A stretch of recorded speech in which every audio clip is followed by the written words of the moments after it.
사마천 사기에는 말 잘하는 사람들 이야기가 꽤 많이 나옵니다. 소진이나 장이 같은 인물은 새치의 혀로 천하 정세를 주무른 인물들이죠. 그래서 장이 같은 사람은 유세가가 되려고 바깥에 나가서 여기저기 막 자기 말솜씨 자랑하고 자기 식견을 자랑하는데 인정을 못 받아요. 그래서 바깥에 나가서 맨날 구박만 받고 들어옵니다. 그러니까 와이프가, 마누라가, 아이고 그 쓸데없는 거 배워가지고 맨날 고생만 하고 남한테 구박만 당한다고 바가지를 긁으니까 자기가 혓바닥을 쑥 내밀었답니다. 와이프한테. 그러면서 혀는 잘 있나? 이렇게 물어봤대요. 설상제라고 하는 유명한 단어입니다. 설은 아직, 혓바닥은 아직도 있어? 라는 뜻입니다. 그랬더니 와이프가 혀는 멀쩡한데 그럼 됐다 라는 유명한 이야기가 있어요. 그래서 제가 우스갯소리로 뭐라고 얘기하냐 그러면 그 당시에 유세가들이 만약에 오늘날과 같은 보험이 있었더라면 틀림없이 혓바닥에다 보험을 들었을 거다. 그죠? 반면에 사기에는 말을 못한 사람 이야기도 꽤 있습니다. 그 가운데 가장 대표적인 인물이 한비자입니다. 한비자는 그 훌륭한 글을 쓰고도 말을 더듬었어요. 그래서 진시황이 한비자의 글을 읽고는 이 사람 얼굴 한번 봤으면 죽어도 여한이 없겠다라고 얘기를 해서 무리한 방법을 써가지고 한비자를 진나라로 초청을 하잖아요. 그리고는 대우를 제대로 안 해줍니다. 그 사이에 이사라고 하는 친구가, 동문수학했던 이사가 한비자를 모함해서 감옥에 가두고 독약을 보내가지고 한비자라 하여금 스스로 목숨을 끊게 합니다. 만약에 한비자가 말을 유창하게 잘했더라면 어떻게 됐을까? 그런 생각도 해보고요. 또 한 사람, 문장을 기가 막히게 잘 썼던 사마천하고 같은 동시대의 사람으로 사마상려라고 하는 인물이 있습니다. 흔히들 한무제 시대 때 양사마라고 부릅니다. 두 사람의 사마시이기 때문에. 이 사마상려도 말을 더듬었습니다. 근데 글은 당대 최고의 문장가였죠. 그 다음에 재미난 거는 유방이 그 나이가 들어가지고 큰 아들, 그러니까 여태옥한테서 난 해제를 태자로 삼았는데 나이가 들고 판단력이 흐려지면서 유방이 가장 아끼던 척부인한테서 태어난 여의라고 하는 어린애를 태자로 삼으려고, 즉 태자 폐위를 하려고 얘기를 합니다. 그때 여러 공신들이 나서가지고 안 됩니다, 안 됩니다 하고 난리를 쳐도 결과적으로 그 의지를 꺾지 못했는데 그때 주창이라는 사람이 나서가지고 유방한테 한 말씀 드리겠습니다 하고, 그냥 주창은 워낙 강직한 사람이에요. 근데 이 주창이 말더듬이야. 그러니까 폐야 뭐 이런 거죠, 그죠? 드릴 말씀이 있는데 뭐 거시기 머시기 하다가 좌중을 전부 다 웃기게 만들었다라는 이야기가 있어요. 그래서 그 유방이 태자 폐위를 포기하는데 주창의 이 말더듬이 상당히 큰 역할을 했을 것이다라고 추정을 하는 사람도 있습니다. 왜냐하면 그때 만약에 주창이 말을 잘해가지고 유방 앞에다가 대놓고 이치를 따지고 막 도리를 따지고 뭐 도덕적으로 막 이 말을 잘하고 그럼 더 화가 나가지고 절대로 포기 안 했을 겁니다.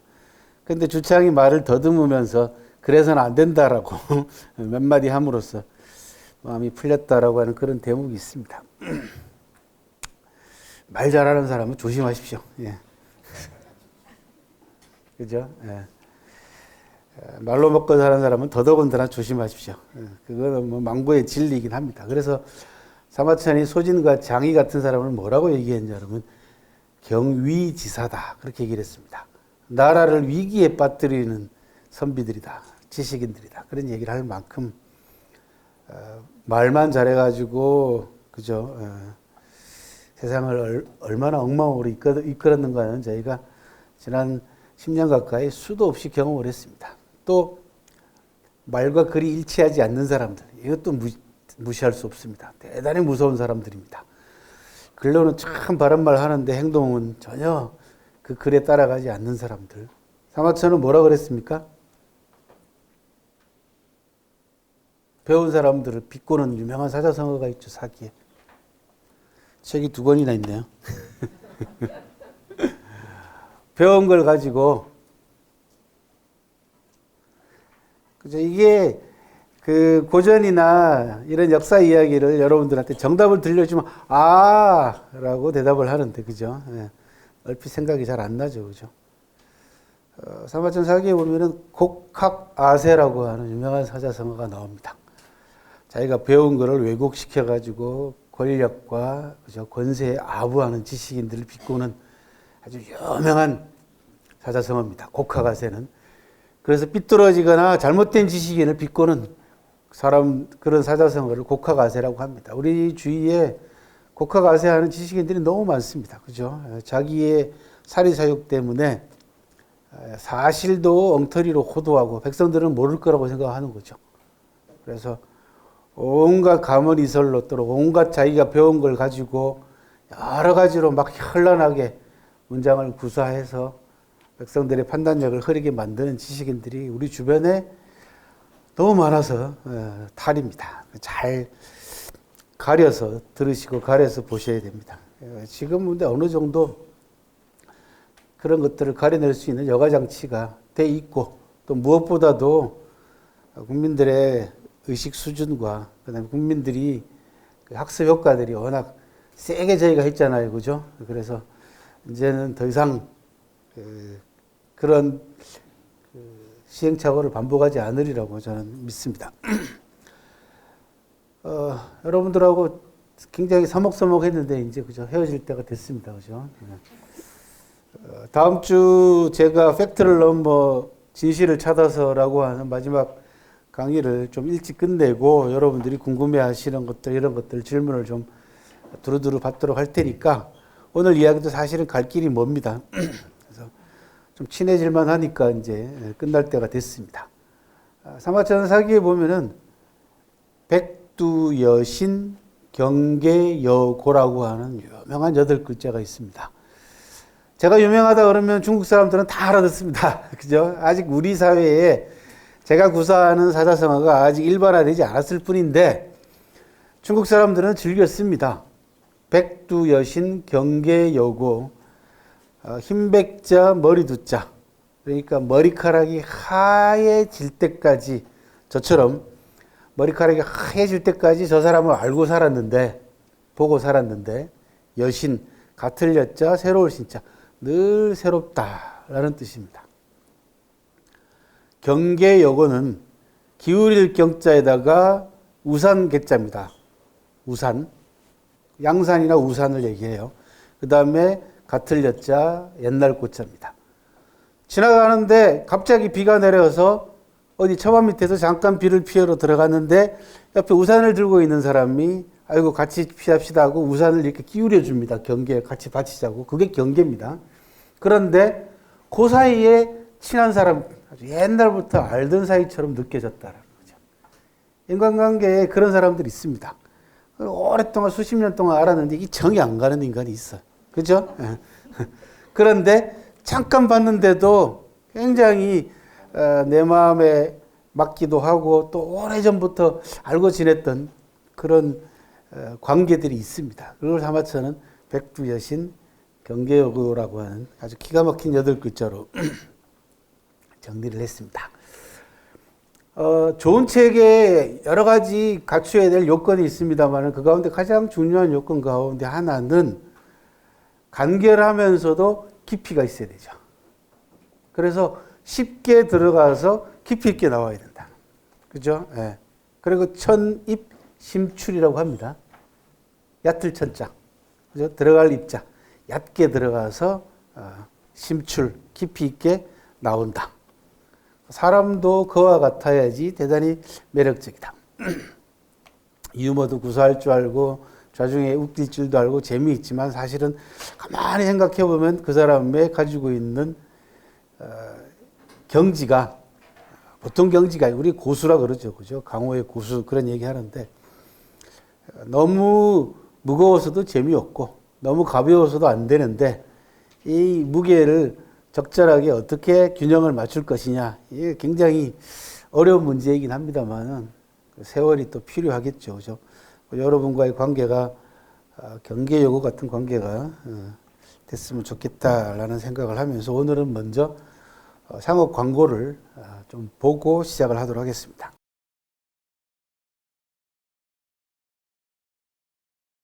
대한항공 광고입니다. 광고였습니다. 대한항공이 몇 년 전에 하남성 정주의 직항로를 취항을 하면서 6편의 상업 광고를 만듭니다.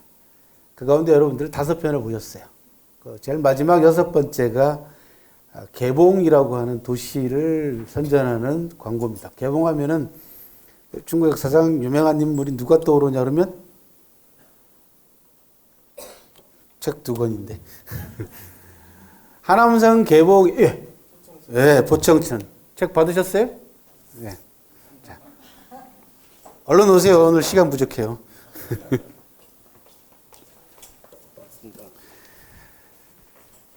개봉은 송나라 시대 때 북송의 수도였습니다.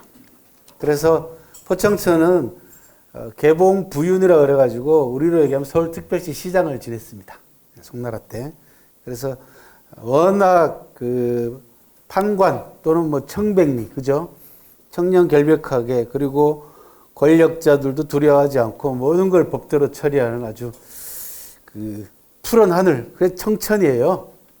청천. 예. 그래서 성이 포시니까 이름은 포증입니다. 그래서 포청천 이렇게 부릅니다. 아주 서리빨같이 법을 집행했던 인물입니다. 그래서 나중에 훗날 소설의 주인공이 되기도 했죠. 여러분들이 중국 그 채널 틀면은 포청천 나오잖아. 매년 만들어집니다. 중국에서는 포청천에 관한 시리즈가 관리들을 경계하고 또는 백성들을 위하는 공직자상을 가장 대표적인 인물로 포청천을 내세웠기 때문에 드라마 소재로는 아주 최고의 인물에 해당됩니다.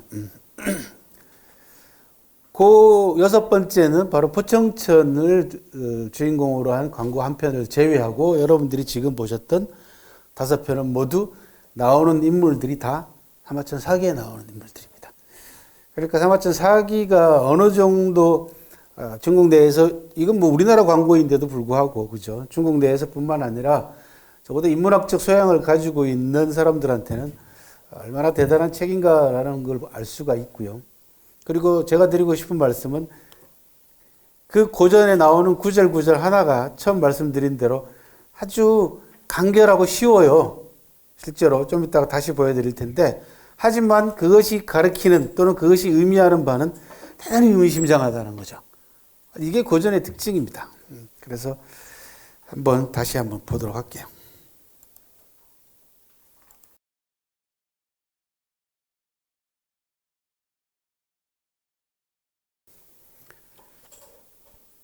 오늘의 성공이 안주하는 그대에게 한비자 왈.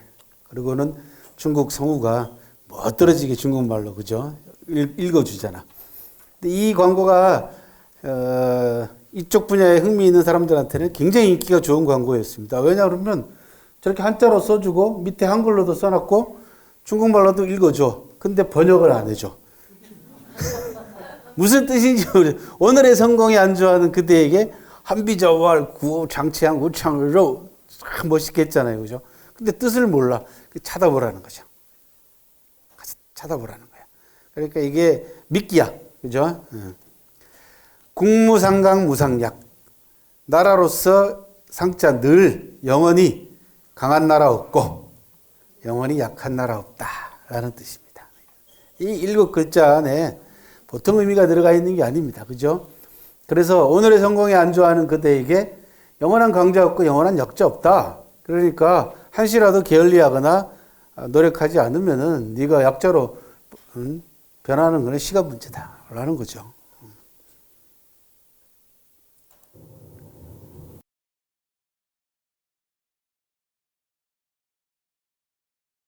외우셨죠? 자식 일이라면 만사를 젖혀두는 그대에게 노자왈 샹주시즈 샹을 뿌용 나아서 기르되 소유하려고 하지 마라 라는 뜻입니다. 부모님들한테 하는 소리다. 그죠? 참 기가 막히죠, 그죠? 예, 저 뭐 8글자 안에 모든 게 다 들어 있어요. 부모에 대한 부모와 자식 간의 관계 문제부터 시작해서 자식에 대한 부모의 집착이 어떤 결과를 가져올까부터 시작해서 출세 제약만 바라는 부모, 자식에 대한 부모의 그 욕심이 결국은 자식을 망치는 우리 현실, 뭐 아주 착잡하게 겹친다고요, 그죠? 저게 나와서 기르되 소유하려고 하지 마라. 노자가 한 말입니다.